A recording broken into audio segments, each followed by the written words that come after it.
Welcome to this special edition panel podcast episode, How to Thrive and Rebuild Your Restaurant in the New Now, moderated by me, Michael Tingsager. We are a group of like-minded people who decided to put this special episode together due to our love for the industry and the hope that our thinking ideas could help especially independent and smaller restaurant groups to bounce back, not only to survive but thrive in the current COVID-19 storm and build a new future.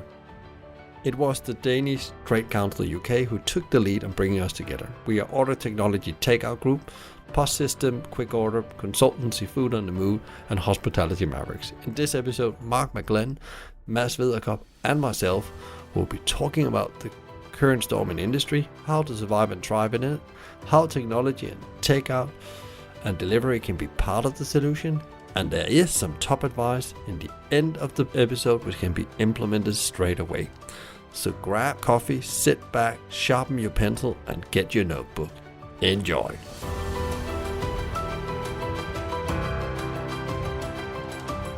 Welcome to this special edition panel podcast with Mark McGlinn, Wedderkop and me, Michael Tingsager. The world and our beloved hospitality and restaurant industry have changed a lot in short time. We have a pandemic going on. We have closure, hibernations of business. We have explosions in delivery. We have employees that's gone furlough here in the UK.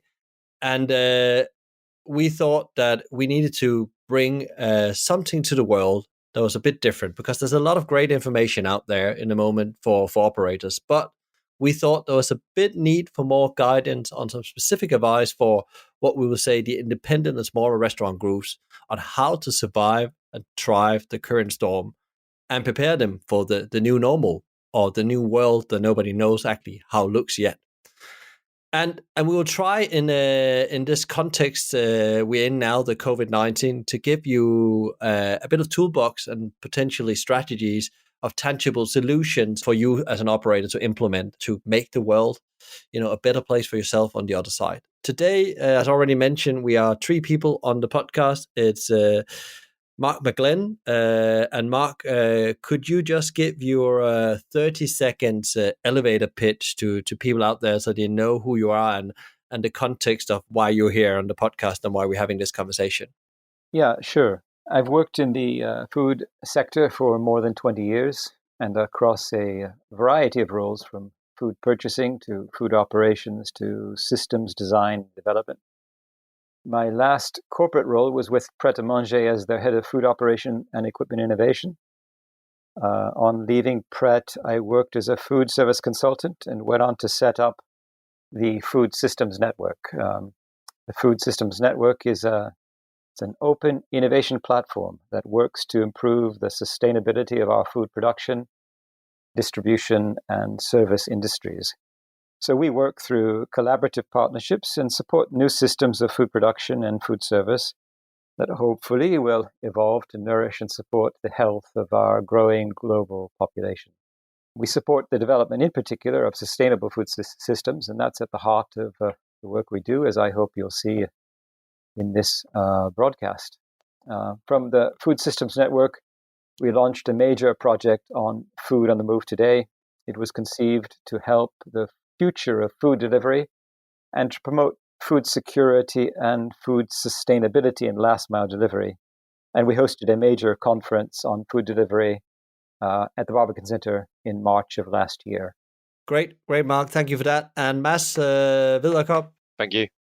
So my name is Mads, as you already told. I'm the CEO of QuickOrder. We are an end-to-end solution for restaurants and cafes, consisting of point of sale, table booking, and staff planning. So everything is interconnected and ultimately creates an operating system for the restaurateur to run his business by. The reason I'm here today is because we serve clients all across the Nordics, in the UK, and even in Spain. So we, of course, know the pains and struggles that restaurateurs are facing in these very odd times. And we really want to contribute with the learnings from our different clients and with the insights or data from our different clients shows can help in this situation.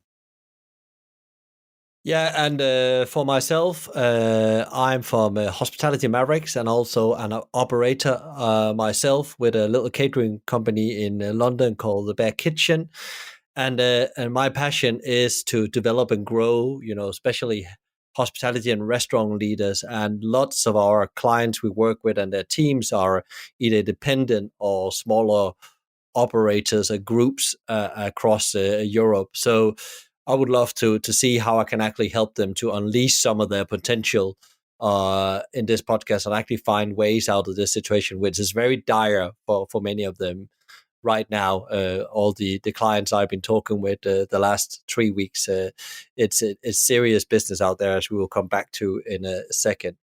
But to give you a bit of context, even though I am sure you as a listener out there are quite aware, we're all quite informed about what's going on. But we thought it was important to start out and giving a bit of context right now, so the current situation. So, Mark, as very experienced, as you said yourself, done the whole journey in the restaurant sector. COVID-19, from your point of the table and where you are now, what is happening out there, and it went so fast. Yes, although it went so fast, if you look back, it wasn't not predicted. The emergence of this pandemic has been predicted for a number of years. We could talk about that in another context, but in the immediate context, obviously a very large percentage of food businesses in the UK have shuttered shop. The larger food retail chains and quick service restaurants have obviously all closed, and they've either furloughed their workers or not. Landlords are being asked to show patience and understanding at the moment. That's kind of in their interest to do so. There are many worries, of course, about how, if you're a small independent restaurant, you manage food operations in this context. And I think these questions, or these concerns have not really been addressed. So there's a lot of instability, and a lot of operators are just holding their position at the moment before they make any decision. So for instance, how do you manage the requirement for social distancing if you're a small independent operation? How do you maintain a productive kitchen where the overall space allocated is no more than 4 square meters or even less? Questions like this need to be asked. We know that there are many production environments that have not been fitted, for instance, with the best air venting systems. And where they do exist, sometimes other problems present, like circulation of air, etc. Yesterday, an article appeared in The Guardian detailing the untimely death of a grocery store worker who works in a shop just at the end of my street. The shop is very popular in this area, has goods stacked high in narrow aisles. It's not really possible to operate social distancing in these types of shops, yet they have been encouraged to stay open. So we have to look at the situation and try to understand not only the radicalness of the change, but the need for the change. And I think that's still where we are. We're still coming to an understanding of what it is that's going to be required of food service operations to operate safely in the context of the pandemic. Yeah, that was very interesting, Mark. And what about you, Mads? When you talk with your clients across Europe, is that a similar thing you're hearing from them? The challenges of operation, and also the distress of if they actually can survive. Yeah, absolutely. There's a lot of worried restaurateurs out there, and there's a lot of uncertainty and lack of guidance. I think that's why we're really here today. Also, on all of the help packages that the different countries have been creating for the restaurants, that also creates a lot of questions. Is it even viable to stay open, or am I better off staying closed? Can I guarantee the safety of my clients if I am open? And more importantly, can I guarantee the safety of my employees if I decide to open my kitchen? As Mark says, a lot of these kitchens are very, very small, and having distance in there is very hard. Can my system helping me being open to take away orders actually manage that we maybe aren't at full capacity? Maybe we can only produce half of what we usually can, in per hour. And can I manage that, or will we get overrun by orders? Because the local communities has, at least based on what we've seen in both UK, Denmark, and Norway, is really, really supportive to the local restaurants. So a lot of them has even got more revenue now than they did before, but they can't handle it because they don't have the space to handle it. So that's another whole other problem. Yeah, and that's a really interesting angle as well. I had a conversation, I think it was Friday, with a company we work with, and for this purpose, we call it a Carl's Fish and Chip Shop, and they're like a high-end fish and chip shop, and they're like a typical coastal operation, and they've been depending, a lot on seasons, and they have loans for opening, and expanding over the last couple of years, gone really well. And of course, the government's rebates and initiatives and furlough scheme can help them in this situation. And they started to do delivery with some success, but also got into it by force now, and learned also the brutality of third-party platforms, and sometimes that's not the most viable way, and gone a bit on their own journey now to set up their own delivery. But let's talk about that. But the interesting thing is here, what they are nervous about is what we talk about 12, 18 months down, because they can actually get a loan in the bank, and that this is the context of the small operator. But they, the scariness is, can I actually ever pay that loan back? And what consequences is this going to have for my family, because these are often family run businesses, and the family is very invested in them. So again, that's what I see again. And I know it's a different game for the big ones, but and they also have their challenges, as Mark said, with the let's see what if there's a rent-free period, that would probably be good for the wider industry, because I talked with a guy in the US, and I don't know what your guys' view on this is, but and I talked with a couple of guys around Europe and Australia as well, and most markets predict between 40 and 50% of restaurant units going to be gone within 12 to 18 months. They're not going to exist. They will be empty, and then either will taking over our time. And that's like some quite brutal predictions, which I didn't believe when I heard them the first time. But more and more as this unveiled, I can see that we're going very fast, depending on the length of the lockdown, towards a situation like that. So it's there's definitely need for some hope and some tweaking of things as it is right now. Is there any other things like where you think, what you've seen, now, short term, something that we need to cover here and to set the context for this, Mark? Is there anything we're missing out here? I do think there is a lot of hope. And although, of course, I don't discount the 40 to 50% projected closures, I do think that something will emerge in that context if those businesses close. And I think there is actually a lot of hope. At the moment, there's a lot of excellent guidance available from organizations like the Chartered Institute of Environmental Health and the Food Standards Agency in terms of how to operate, how to change your operation from dine-in to delivery. And these documents should be looked at. They're quite comprehensive.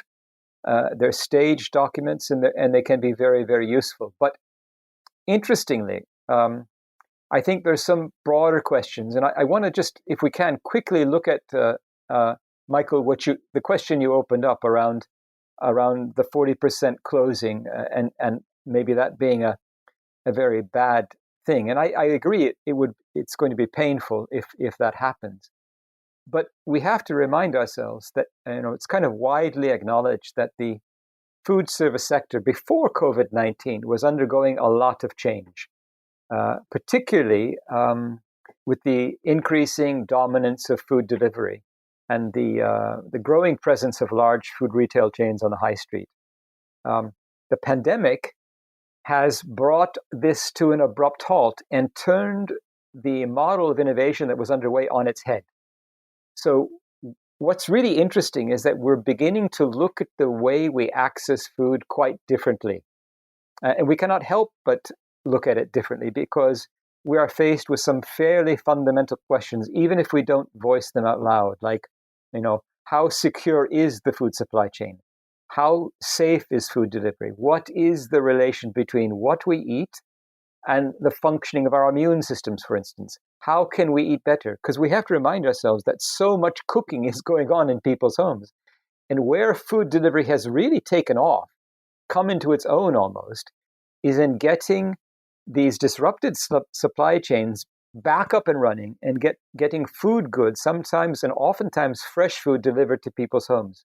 So there is a lot of positive that can come out of this terrible disruption, but we have to understand why it's happening, why the pandemic has emerged, what is wrong with our food systems, and how we can change them for the better. And that's an interesting question. I don't know if you have anything to add there, Mads.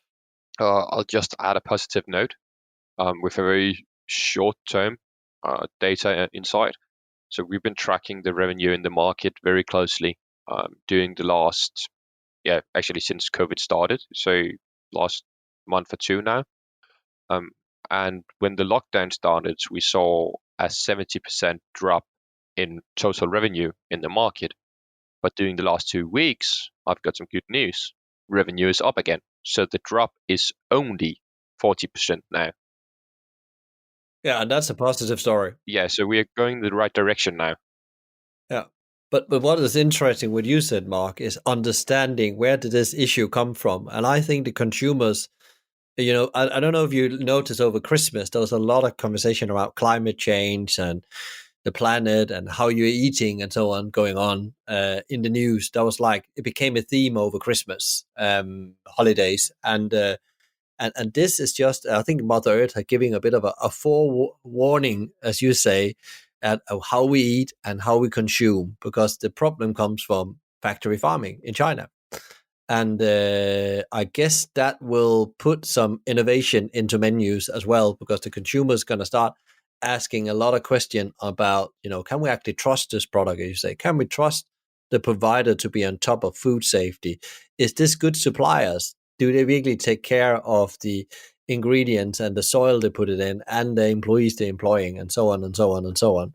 So I think there's going to be, from that point of view, it's quite a positive society thing that's going to happen out of this. And you're going to see smaller local suppliers or restaurants will probably have a rise out of that. There's a bit of hope there, potentially. Yeah, I completely agree. I mean, if you're just dwelling briefly on where the coronavirus pandemic emerged, has a lot to tell us about what the future holds for us and how the food industry really ought to respond. In my view, when we emerge and how we emerge from lockdown and all that this entails must really take account of the facts, because if it does, I think our food systems will radically change. Whether our responses in terms of how we deploy and design our food service operations in the future is successful in securing and protecting human health will really depend on whether we adopt the radical changes required to reshape our larger food systems. And just as you said, Michael, it has a lot to do with intensive farming. It has a lot to do with the destruction of natural habitats, the encroachment of so-called wild animals into domesticated space. And it really does have to do with the fundamental way the food system has been managed over the past 60 to 70 years. We do need to look at this because it's very, very tied. Pandemic did emerge in a food context. Yeah, and to tail end this part of the conversation, I think there's no doubt about, that nobody could, we knew there was a pandemic coming, but we didn't know they had that severe impact on us. And as you mentioned, Mark, it was already very tight margins in the industry, and that's what we're seeing as well. That the shakeup is happening. I think there must have been news today of somebody else going into administration. I think I've seen somebody every day now going into administration. I think we'll see that, and I think the landscape, the next 12 to 18 months, will, as we talk about, become quite brutal. But it will, new opportunities will, for the savvy operator, will emerge from this, because people are still going to be, as my mom always said, there's always a job for the restaurateur and the undertaker, because people are going to die. Yes, that's a very good way of putting it. Yes. And she was a very seasoned restaurateur and been through a lot of what do you call them, recessions. So again, there will not be a quick switch on, the economy, or social distance will not be an easy thing to operate with. But there is hope and things in the future. If we lead a bit on to the next phase where we're talking a bit, you mentioned already a bit, Mark, about, I would like to start where you talk about safety, operational challenges in the current environment. Should I keep open? Should I close? Should I do delivery? Not delivery? What is your observation on what's going on? You saw a lot of the big guys in one day decided, McDonald's, Pret, and so on, your old employer, saying we're closing down, but we see them now slowly coming back. So they must have been working on some plans in the background to reboot their business. Yes, I mean, it is true that the larger food retail companies have the knowledge base and the resource to radically rethink their operational model. And in fact, I have to say that they are actively doing this. They do understand, and they will acknowledge, I think, that this pandemic is here for some time, and it will take enormous effort to lift ourselves out of it. But in order to do so, they are going to look very carefully at the sustainability questions that we have already posed. It is true that they're opening, but we have to bear in mind that the nature of the opening is rather small at this point in time. And actually, if you look at what they're doing, they're more like service models. They're more like public service models. So Pret, for instance, is doing some wonderful work around its locations, which are close to hospitals. They're making sure that hospital staff and people visiting hospitals have access to fresh food. I think that model is quite interesting. So yes, on the one hand, the big retail operations are beginning to design or redesign their operations so that they can operate safely in the context of COVID-19, but they're also doing something which I think is even more interesting. They're developing their businesses almost as public service models, which is a brilliant thing for these companies to do at this point in time, because that effort is going to help them in the future. It is also, I think, something that the food service sector needs to acknowledge. What are you seeing, Mads, from your side over Europe? I would rather say with your different teams in Spain, UK, and Scandinavia. What is you're seeing with the operators are doing right now? And so what we've seen is that especially the operators that are catering to the local community really strives, and we've actually seen a lot of them taking the complexity out of it by not doing delivery. I'm not saying that's the only right thing to do, but if you have a local tight community and you can actually cater to them, then you don't need delivery. They are more than happy to come and pick up their food. So you can really create an easy, safe environment for that, especially if people orders online, because you don't even need a front desk worker. You could just have people in the kitchen, the right amount of people, which is safe, and then you can have a drop off in the front of the store with names on the bags, and people come in and get the food. They already paid, so there's no transaction, there's no card reader they need to touch, there's no cash, not anything. Everything is done online.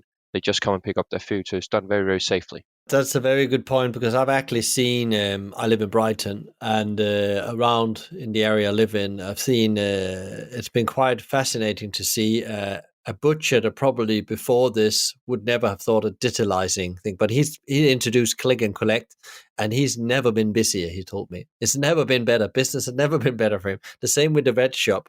They tried to digitalize first over email, and then I said, do some click and collect. That'll give more sense, because people are willing to go up and get it, because people need to get out at some point anyway. So I think the community bit, and for smaller operators, has it. And we saw a pub group here in the UK also introduced this. I think more pub groups have done that now out of the countryside. They actually done click and collect with grocery, and Leon had done the big one, opening 13 or 14 shops doing grocery, and again, it's not just selling product. It becomes a bit like a community thing, as you say. It's going to be a touch point that's alive while all this goes along. So yeah, Very, very good point, Matt.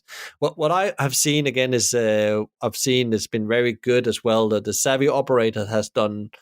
Suddenly that's gone away from we need to make a profit, but also we need to help. We need to stand up. And you mentioned Pret, Mark, Leon. We've also touched on here is doing some great work, and you see there's also organizations that's trying to work with smaller restaurants, and we're working across myself with the Bear Kitchen across East London, trying to feed the NHS some proper food, as we say, because also it's important there comes proper food into the hospital. And all respect for pizzas and burgers, but they're probably not going to fuel our frontline employees with the right stuff. So again, we have tried to do that as well, and that for some, and also including ourselves in the Bear Kitchen, actually has become a lifeline within other initiatives we're doing, because maybe it's just on a cost zero model, but it keeps the will going, and it means we don't have to hibernate. Because my biggest scare as an operator right now is not to keep my doors open, because I know what happens where every business that falls asleep, innovation can't happen. And the big ones can afford to have a head office staff and be part of that and set that up and run that and have something ready for opening.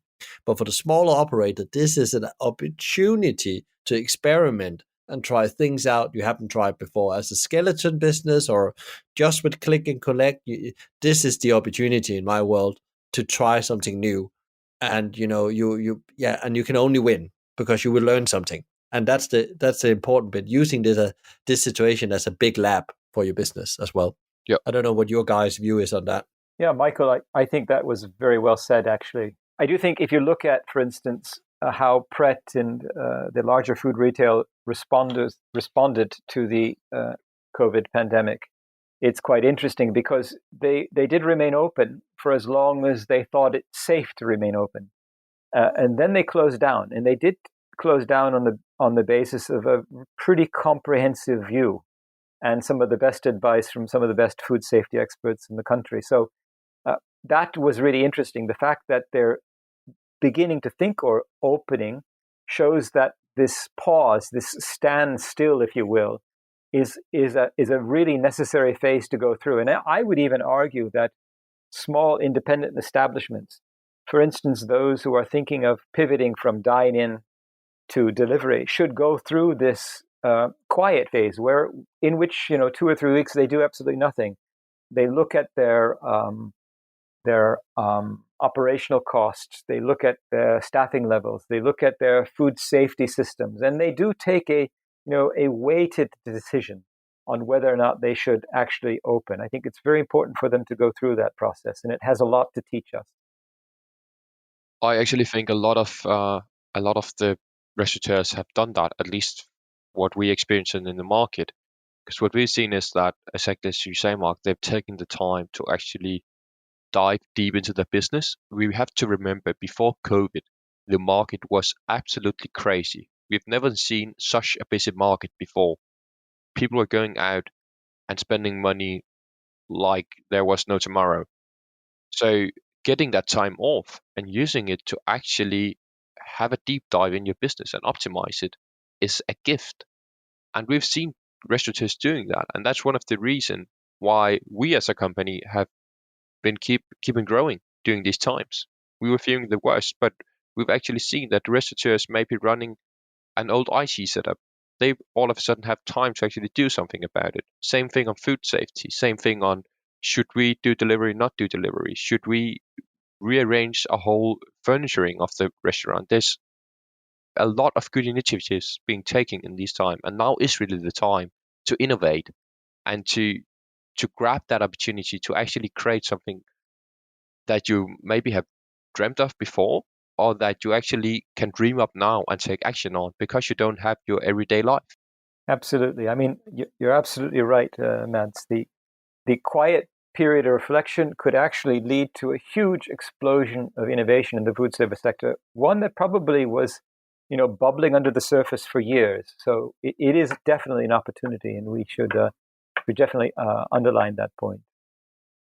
Yeah, and the independent groups, the progressive one I've talked with, actually see, that they're doing this exactly this. They are assessing their 15 or 14 systems from people to food safety, and they're just working through the list from, where the biggest interaction gaps was, and they're just trying to get that in a better shape, and they're actually using digital tools. There's an operator I work with for years has been saying, implement online scheduling.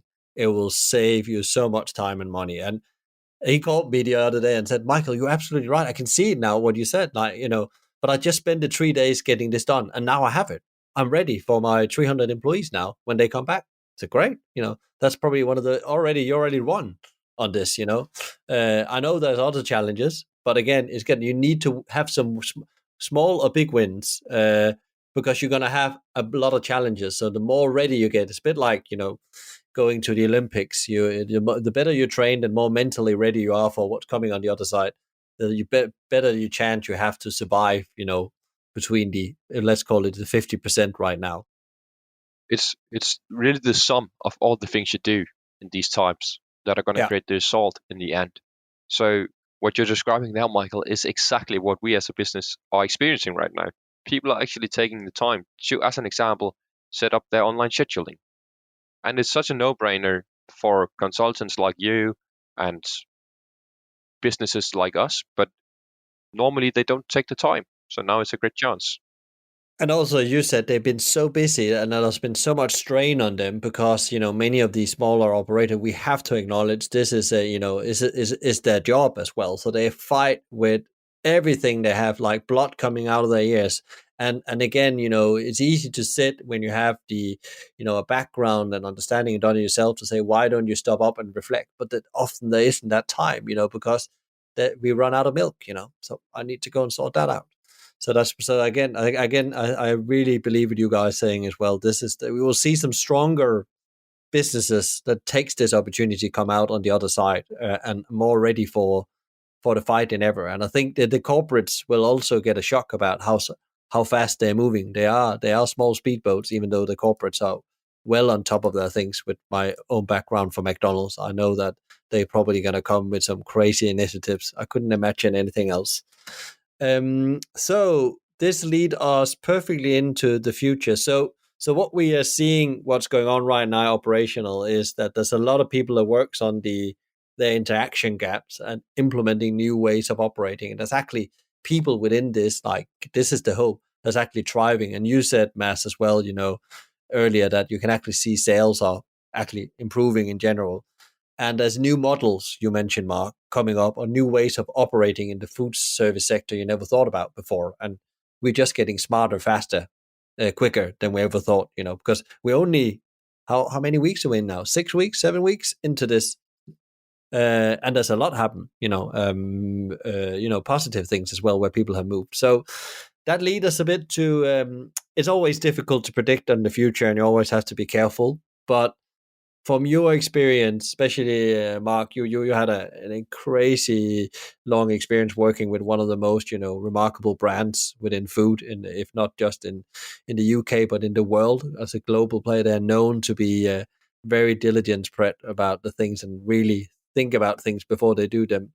How do you see the successful operator as we go into the future? What is it that? That's a fascinating question, and we have to remember who the successful operators are, because they themselves have often if you look at their past, emerged out of difficult times. That was certainly true with Pret and has been true of many very, very large food retail companies. So I think to understand that question, you should ask another question almost, which is behind it. Yeah. I think we'll all acknowledge that our relation to food through this pandemic has been undeniably fundamentally challenged. And I think how we eat, what we eat, will change, and hopefully for the better. So food businesses, these large food retail businesses like Pret, will need to respond. And I think many of them actually do want to respond, and we'll hopefully see some great innovation around sustainability. They actually want a fairer distribution of the costs of food, and they want fair margins on what they provide, and they do not want to compete unfairly with the independent section. I think this is a message that they ought to be saying, and I think they want to say it. I think most importantly, we're going to see, hopefully, because I think the independents have been struggling for years and unfairly at a disadvantage, I think.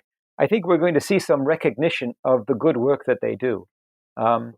We will look at what we eat much more closely, and companies like Pret, etc., will actually design and develop systems that allow us to do that. I think we do want to be fairer with each other, particularly around food. And I think when we do survive, and we will survive this pandemic, both commercially and I think existentially, we'll want to work collectively to change the dominant food business models of the past. And I do think the big food retail companies will be a part of this change. They have to be. And they need to get out in front of it. Very interesting perspective there, Mark, because I guess also that the consumer will demand it, as you say, in the way we change eat, but also the expectation we have of a corporate's role in society and their contribution, even though Pret has always, in my world, set a very high standard for that and done a lot of great things. I have massive respect for the history of that business, how value-led it's been, all the way to now, and how long people have stayed with the business as well is a good sign of it. What is your view, Mads, on this? I'll try to give my view on the more independent side of things. I think what you're saying about the corps and social responsibility and CSR really coming into play is absolutely right. So there's no need to say more about that. I think everything is set there. But for the independent, I think we'll see a change in the consumer behavior and the way they expect to dine. So of course, as we already discussed, takeout and delivery will be a much bigger thing in the future. It was already growing, but it will grow even faster now. But when we then go out and we want that in-dine experience, I think that people and the consumers will want a much more intimate experience. Before COVID, pre-COVID, it was no rare occasion that when you went out with your missus and had a meal, you could literally hear everything that the couple sitting next to you were talking about. I don't think that we'll experience that anymore. I think that consumers will demand that they can get that intimate, safe experience where they have this distance that we all are getting so used to now, and where we feel more at home, but we are out dining and still getting that very explicit and intimate experience from the waiter and the good food and everything, but in a much more intimate and private setting. So the capacity for the independent and also for the corps, for that sake, will most likely be much lower than it was before. So they'll have to find other ways to capitalize on each guest, or at least be better at capitalizing at each guest. That's because and I guess there's operators that has so especially here in the UK, very small units as well. There's a lot of thinking about if I'm normally operating at 40 seats, how would my numbers and my turn look here? As I stagger back into a world, because we know it's going to be a staggered approach. The world is not going to start at 60 or 80%. We're probably going to start at 10, 20% when it comes to restaurant, and then slowly move up over 12, 18 months to probably end at something at 75% is of previous revenue, if even lower, maybe. I don't know. I don't have the crystal ball here, but I can definitely see it's going to be a lot of trust that has to build up. Is it safe to go there? Do they know what they're doing? Have they actually, as you said, Mark, implemented all these advice from the FSA and so on? Because they made some brilliant documents, which we have used in the Bear Kitchen as well ourselves. So I know these are brilliant, that made our staff feel safe when we implemented these things. And the staff, how are they going to feel safe? How are they going to get staff back into have many of the staff, especially on the UK point of view? That's one of the questions I ask myself. I know some of the clients we work with in Hospitality Mavericks, they travel home to Spain, Poland. Are they going to come back? What is going to happen, even though they're furloughed? What is actually going to happen with all that? Can I actually get my staff back in action?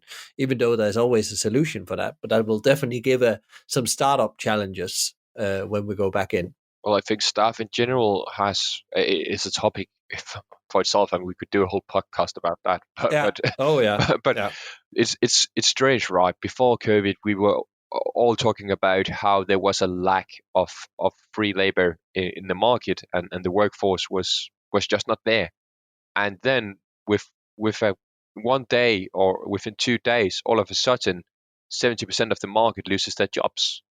So are you even able to set the same team when you open again? Did you lay off your employees, and have they already found other jobs when you are about to open again? I really think all of what we're talking about today taps back into what Mark was saying earlier and I was saying earlier, that now is the time to prepare. And you need to think about all of these things right now so that you're really, really prepared. I think also these restaurants, these small independents, might also want to think about their customer base, because it's very possible that their customer base has changed during the period of closure. People had time to cook, and they do cook. So the fundamental relation between the small independents and their clients may be richer, and there may be some experience for these independents to call upon to reabsorb these customers into their embrace, if you will, and that needs to be thought about and reflected on.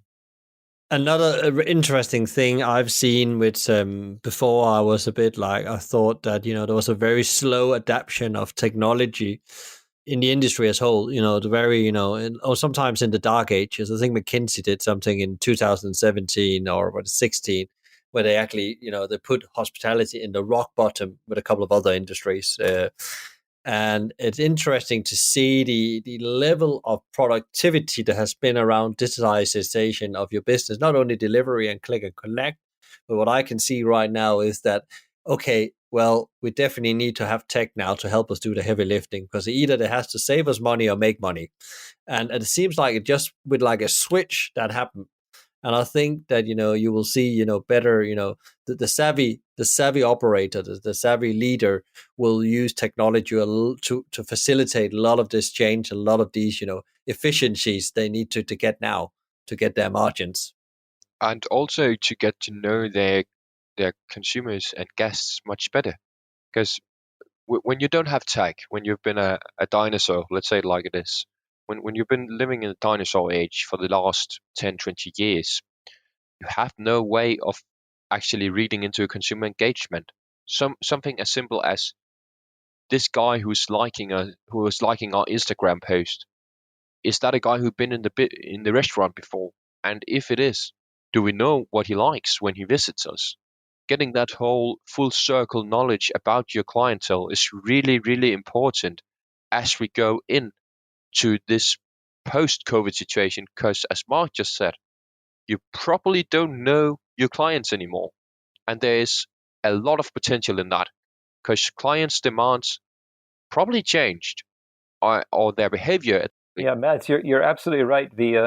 A lot of the innovation in the last year or so in the food service sector was beginning to focus around personalization. So what would a food system look like from the consumer's point of view? What is it they want to know? What do they want to know about their food, etc.? What do they want to know about the establishment that's providing the food? And I think these technologies that tie customers directly into the restaurant, give them a God's eye view on their food, are going to come into their own. And I think they're going to come quick and fast because consumers are now thinking about trust more than anything else.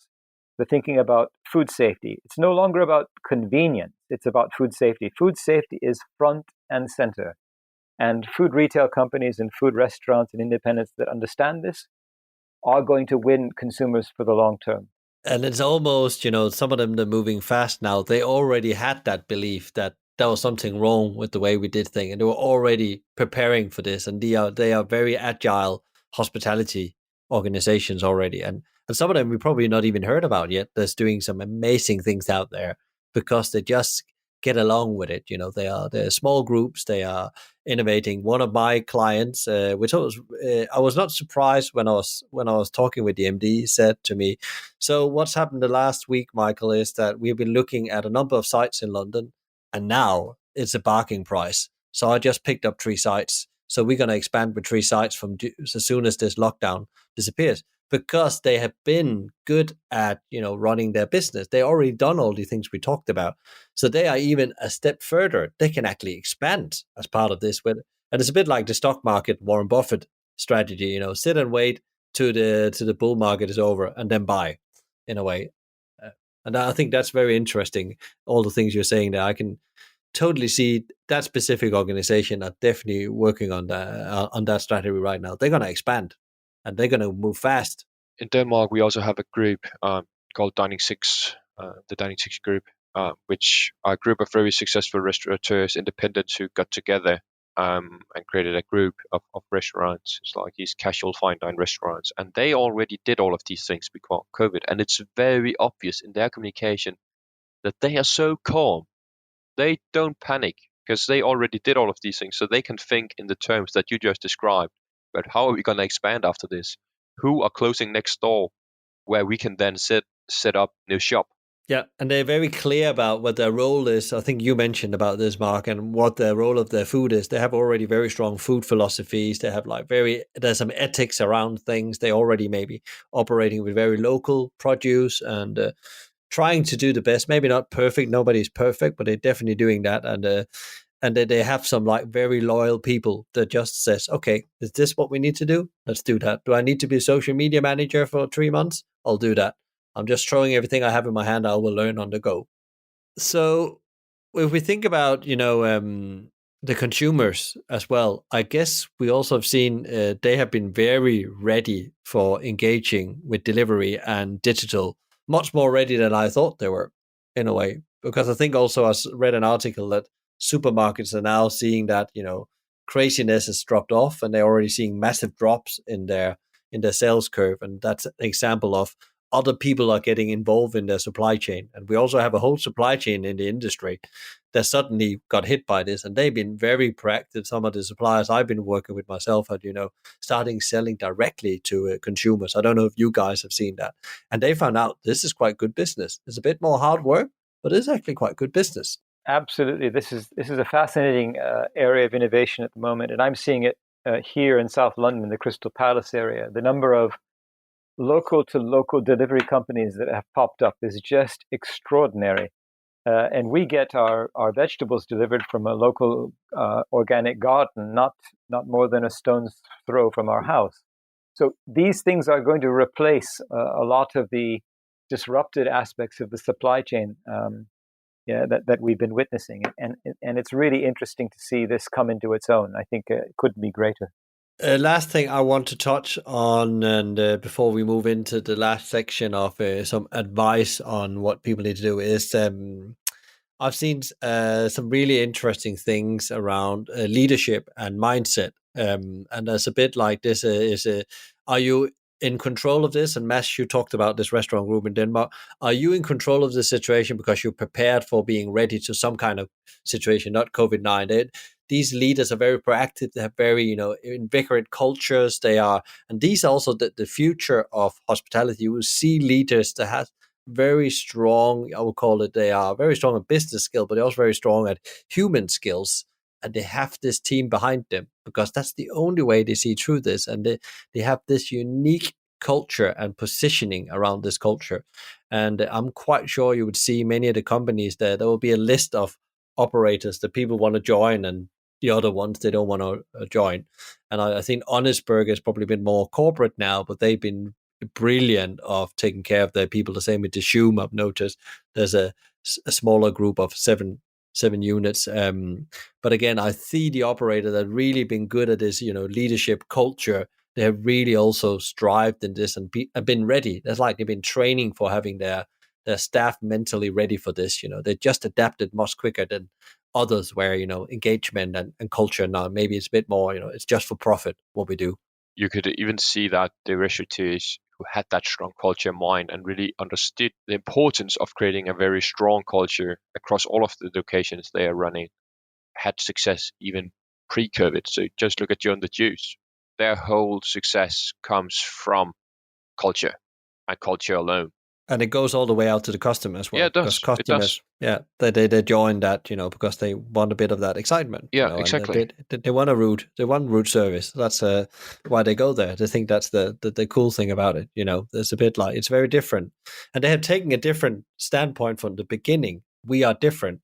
They dare to be different, as I normally call it. So a lot of innovation is what we're saying is going on, and these are the future operators really grasp that. They set, a different standard. They will be better at creating experiences than before. They take care of the customers and their staff. They are digitalizing their businesses, and they will also, be very good to understand their customers, which again, in the end of the day, pay the party.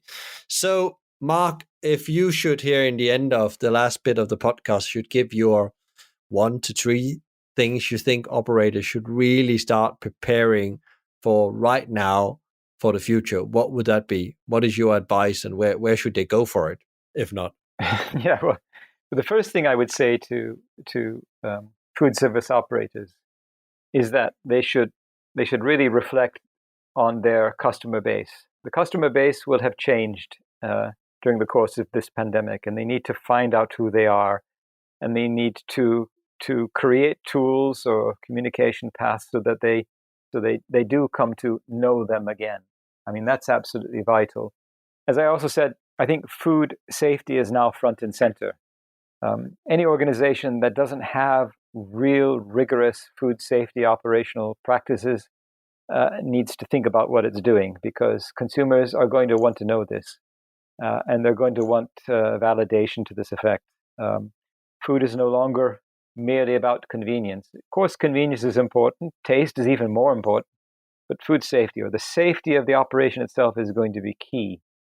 And the last thing I would say, and it's not surprising actually, is that the way we manage our operations will be fundamentally different. Don't be tempted to think that your food operations is going to look anything like it did in the past. Question.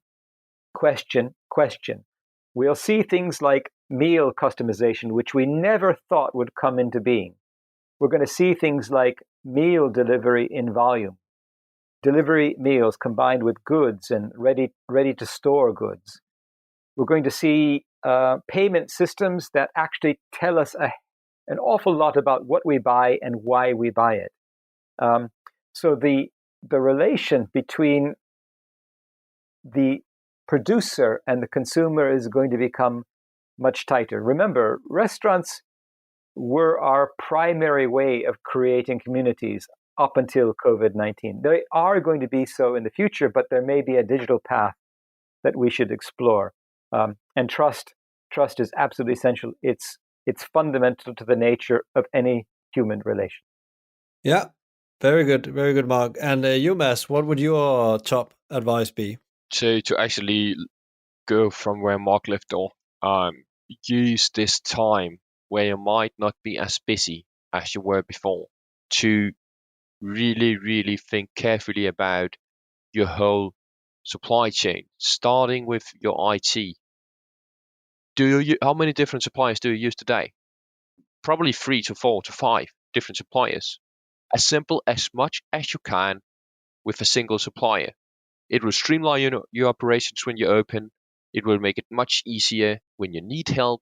There's always only one point of contact. That's the first thing. The next thing is also a bit of what Mark touched upon with your consumer. You need to think carefully about who are your consumer after this, and try and create a persona of that consumer, and try not to be afraid of the word data. I saw a tendency before COVID where a lot of restaurateurs disliked the word data. It was a turn-off. But data is really, really key in order to understand how you're going to thrive in the new world after COVID, and how your consumers expect you to behave in the new world after COVID. So please think carefully about how you can use data and how you can obtain data about your guests. And then lastly, I think it's really important to touch upon the employees of the restaurant. The ones you already have left, you really need to take care of now. If you were talking to them 4 times a day before COVID, or 20 times a day for that sake, you need to speak to them at least, and I know this can sound crazy, but at least 3 times as much. All studies show that during remote and crisis situations, we need to check in as leaders 3 times more than we usually do. You need to over-communicate to employees to give them a feel or sense of safety. So even though that you are as much in the dark as they are, you need to just communicate what you know and what you don't know. So please communicate with your employees and then harness that culture, because when we get out on the other side of this and the wheels start running again, please be aware that you will need staff again. You might not be as well staffed as pre-COVID, and only the workplaces where the existing employees are happy to be will be able to recruit top talent. Yeah, it's I totally agree on that, Mass. That's a very important thing because, and I think that's the phase we're in now where, that there maybe been understanding from the staff that you need to sort things out, but there's really now a need for communicating with staff. So my 3 advice would be it's not much different from prior to COVID, because I've always been fascinated about what the best of the best are doing in every aspects of life. How do you become successful or something? And one of the things I've seen through my career in restaurants and was that, too many restaurateurs things, you think you said it very well, data is an example, but this gut feel, they don't think and act like a CEO of a business. And a CEO don't have to be that you don't care, because there's a lot of CEOs that cares a lot. So there's this mindset shift that needs to happen, that you need to look your business as that you need to understand your job as the CEO is to set the direction. It is understanding the market position, understanding what your customer needs now, because if you understand and serve that, you can take care of your people. And that's very, very important. And as Mark pointed out, there's a new market and everything changes. So sit and look at your positioning, your role as a food operator in your local market, but also if you're on a national level, try to understand how you find your new positioning in the market, because the middle will not work anymore, I think. Then, so clear direction, because then you can also tell your people what the plan is when you know that. Then you can make a very, very clear plan. So a clear direction. Then it comes a bit by the right people on the bus now as well, understanding, the challenge you're in and where your gaps are compared to the positioning on the direction you're setting. Get these right people in the position now and start thinking about what are you actually missing, maybe even in your organization. Maybe you actually lost some people. Well, what are you missing? And how do you recruit for that when the doors open again? And what type of people? Do you actually need some different people, some different skills in your organization you didn't have before? Do you actually need to go out and hire for those skills to actually boost your journey? Or can you reskill within your existing business? And then, as I normally say, then focusing on, again, create, I think you said it, Matt, but create a culture that people want to join and customers want to buy from. Because in the end, people buy from people. And that, in a nutshell, is what I think, I think restaurateurs have to do more than ever, because one of the big problems with tight margin is also you're in the business instead of on the business. So you can use this period to actually take a different approach to how you lead and run your restaurant operation, small or big. And I know it's not black and white, and there will be some things about when you have one restaurant, you probably need to be in there, as well. But the mindset around thinking like that, I think, will help you a lot. And get a mentor. That'll be my mentor. Maybe it doesn't have to be somebody you pay for. It could be somebody that's already done it, or run a business from a different sector that maybe can help you through this. My mentor is not from the sector. He is from Unilever world, Mars, and so on, consumer products and marketing. He thinks very differently than I do, and that's very helpful sometimes.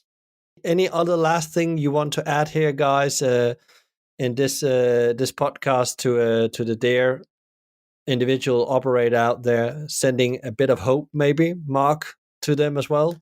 It's summarized in the saying, where there's a will, there's a way.